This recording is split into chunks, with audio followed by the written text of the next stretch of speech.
Chers téléspectateurs, je vous salue au nom de Jésus et vous souhaite la bienvenue à cette nouvelle émission. Seigneur, transforme-moi de l'intérieur vers l'extérieur. Depuis quelque temps, nous avons commencé à traiter cette question de transformation, élément important, incontournable dans la vie de l'humain, si jamais il veut un jour se retrouver au ciel en la compagnie de Dieu. Comme nous le savons, le péché nous a déformés, nous a privés de la gloire de Dieu et Dieu doit réinstaller son image en nous. Cette série que nous allons considérer est importante, délicate, puisque nous allons considérer des choses qu'on n'a pas l'habitude tellement de considérer, mais qui sont bibliques. Et nous aurons l'occasion de permettre à la parole de Dieu de nous instruire et à l'Esprit de nous éclairer.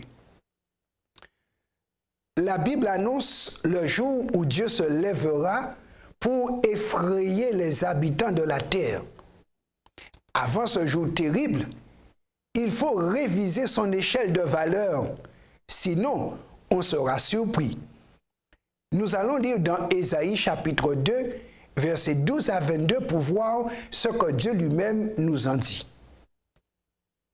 Car il y a un jour pour l'Éternel des armées contre tout homme orgueilleux et hautain, contre quiconque s'élève afin qu'il soit abaissé.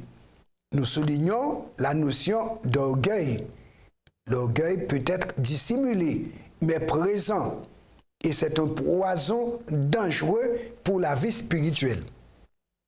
Dieu ajoute au verset 13 et continue, « Contre tous les cèdres du Liban, hauts et élevés, contre tous les chênes de Basan, contre toutes les hautes montagnes, et contre toutes les collines élevées, contre toutes les tours, les hautes tours, et contre toutes les murailles fortifiées, contre tous les navires de Tarsis, et contre tout ce qui plaît à la vue. L'homme orgueilleux sera humilié, et le hautain sera abaissé. L'Éternel seul sera élevé ce jour-là. Toutes les idoles disparaîtront. On entrera dans les cavernes et dans la poussière et la profondeur. On entrera dans les cavernes des rochers et dans les profondeurs de la poussière pour éviter la terreur de l'Éternel et l'éclat de sa majesté, quand il se lèvera pour effrayer la terre. En ce jour, les hommes jetteront leurs idoles d'argent et leurs idoles d'or qu'ils s'étaient faites pour les adorer aux rats et aux chauves-souris. Et ils entreront dans les fentes des rochers et dans les creux des pierres pour éviter la terreur de l'Éternel et l'éclat de sa majesté, quand il se lèvera pour effrayer la terre.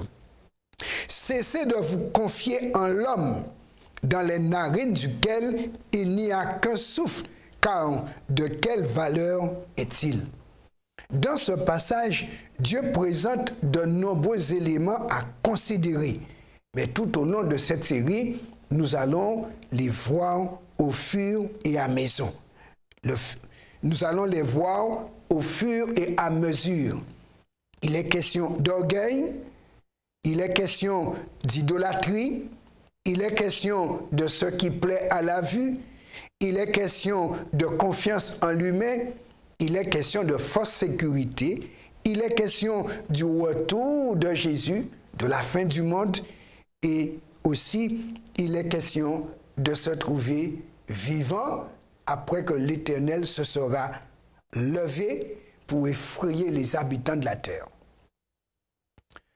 Il ne faut pas donc faire comme l'homme propose et comme l'homme veut, puisque le verset 22 dit « Cessez de vous confier en l'homme, dans les narines duquel il n'y a qu'un souffle. Car de quelle valeur est-il » Effectivement, Le souffle de l'homme s'en va rapidement, mais avec ce souffle, on peut faire de mauvais choix, un mauvais usage. Et si, avec ce souffle qui nous est prêté, on ne cherche pas l'harmonie avec le Dieu d'en haut, on risque de se trouver en difficulté. Car quand on fait confiance à l'humain, bien souvent, cela piège. Et on a vu Adam faisant confiance à Ève, sa moitié, et il a été déshabillé, mangé par les vers du diable. En tant qu'enfant de Dieu, quelle doit être notre attitude permanente? Je dis bien, en tant qu'enfant de Dieu, si on est enfant de Dieu, quelle doit être notre attitude permanente? David est un exemple dans ce domaine. Dans le psaume 51, verset 12, voici ce qu'il a demandé à Dieu, qui est la base de toute relation de l'humain avec Dieu. Il dit à Dieu, ô Dieu, crée en moi un cœur pur, renouvelle en moi un esprit bien disposé. À partir du souffle de vie que nous avons, voici quelle doit être notre principale préoccupation. Avoir un cœur pur et surtout un esprit bien disposé, mais bien disposé envers Dieu et pas envers la nature humaine, ce qui est corrompu, ce qui est déchu et qui emmène la déchéance. Avoir un cœur pur doit être notre priorité. Dieu, dans Ézéchiel 36, versets 26 et 27, déclare ceci. Je vous donnerai un cœur nouveau. Je mettrai en vous un esprit nouveau. J'ôterai de votre corps le cœur de pierre et je vous donnerai un cœur de chair. Je mettrai mon esprit en vous et je ferai en sorte que vous suiviez mes ordonnances et que vous observiez et pratiquiez mes lois. Donc, nous voyons Dieu effectivement à partir de ce que David a demandé. C'est l'habitude de Dieu de traiter ainsi les humains qui veulent être sauvés. Il commence par leur donner un cœur nouveau. Car c'est du cœur que viennent toutes les bonnes choses comme toutes les mauvaises choses d'ailleurs. Notre cœur nous inspire et comme on dit, si le cœur tendit, effectivement, le cœur, il est dit, la vie et la mort sont générés à partir de ce qui se passe dans le cœur. Et puisque notre cœur a été corrompu par le péché, Dieu va nous convertir, Dieu va nous changer. Et pour nous changer, il commence par le point le plus profond, le cœur. D'ailleurs, sur le plan physique, notre cœur est le centre de notre vie, puisque c'est du cœur que le sang est pompé pour pouvoir nous animer, pour nous faire sentir, ressentir, agir. Oui, celui dont le cœur a cessé de battre ne peut plus fonctionner. Donc, puisque c'est à partir du cœur que nous existons et pouvons fonctionner, Dieu dit, je vais travailler le point central. Je vous donnerai un cœur nouveau. Mais dans ce cœur nouveau, il va ajouter un esprit nouveau, qui est son esprit, l'Esprit Saint. Car si on a un cœur nouveau et l'esprit n'est pas nouveau, l'ancien esprit va gâter le cœur nouveau. Mais pour une nouvelle orientation de vie, Dieu donne un esprit nouveau. C'est pour concevoir autrement. Oui, le cœur nouveau, c'est pour développer et nourrir d'autres affections, puisque le premier cœur a certaines affections, mais des affections déviant l'humain du Créateur, de la vie. Et comme Paul le dit, avec ce nouveau cœur, on va pouvoir affectionner les choses d'en haut. L'apôtre Saint Jean, de son côté, conscient de l'importance du cœur, de ce qui se passe et ce qui peut avoir comme conséquence, dit ceci dans 1 Jean 2, versets 15 à 17. N'aimez point le monde, ni les choses qui sont dans le monde. Si quelqu'un aime le monde, l'amour du Père n'est point en lui. Car tout ce qui est dans le monde, la convoitise de la chair, la convoitise des yeux et l'orgueil de la vie ne vient point du Père, mais vient du monde. Et le monde passe et sa convoitise aussi. Mais celui qui fait la volonté de Dieu demeure éternellement. Voilà pourquoi Saint Jean nous dit de faire attention à l'affection de notre cœur. Si nous aimons ce qu'il y a dans le monde, le prince du monde va nous garder prisonniers.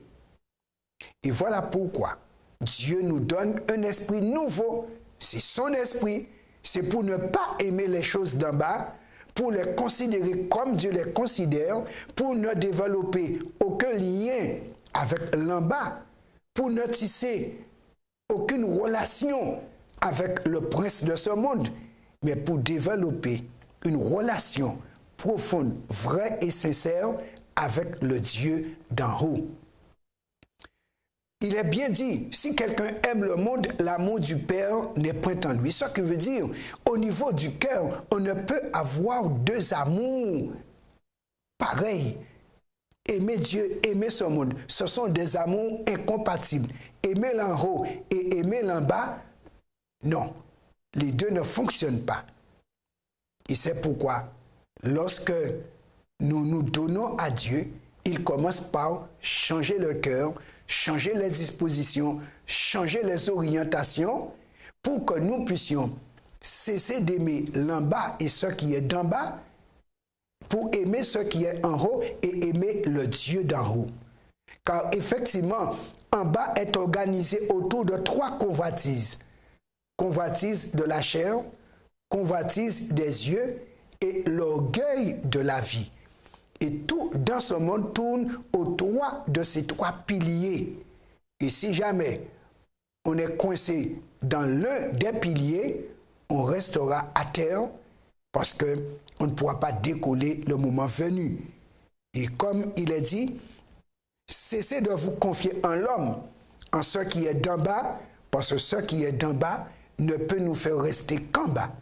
Voilà pourquoi nous allons prier pour que notre Dieu puisse nous donner ce cœur nouveau, nous remplir de son esprit, esprit nouveau, pour une vie nouvelle, nouvelles affections, nouvelle orientation, nouveau fonctionnement en adéquation avec le ciel. Prions. Éternel, notre Père, notre Dieu, nous avons envie de ce cœur nouveau qui va nous habiliter à une vie nouvelle, à une vie d'en haut, pour que tout comme Jésus vivant ici-bas, nos pieds sur terre, mais notre tête, nos yeux, nos cœurs soient dirigés vers le haut. Nous voulons à la fin être attirés par le haut et non pas être gardés en bas. Pour cela, crée en nous ce cœur nouveau, ce cœur pur qui prendra plaisir à toi et à ta volonté. Nous prions ainsi au nom de Jésus et pour ta gloire. Amen.